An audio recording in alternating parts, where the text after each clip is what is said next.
લોકસભા ચૂંટણી 2024 દુર્ગાપુરમાં ચૂંટણી પ્રચાર દરમિયાન મમતા બેનર્જી ઇજાગ્રસ્ત થયા, હેલિકોપ્ટરમાં ચડતા સમયે પડ્યા।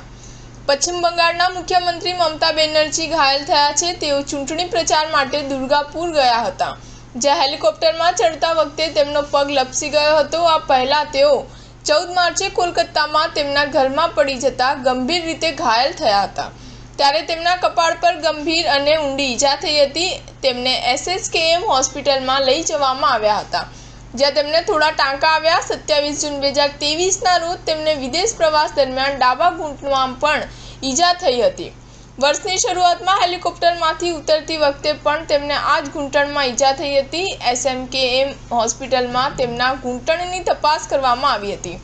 તપાસ દરમિયાન મમતાના ડાબા પગના ઘૂંટણના લિગામેન્ટમાં ઈજા જોવા મળી હતી। તેમના ડાબા હિપ જોઈન્ટ પર પણ ઈજાના નિશાન જોવા મળ્યા હતા। તેમને હોસ્પિટલમાં દાખલ કરવાની સલાહ આપવામાં આવી હતી, પરંતુ તેમણે ઘરે જ સારવાર કરાવી હતી। સ્ટાર ન્યૂઝ 7 હંમેશા સચ્ચાઈની સાથે।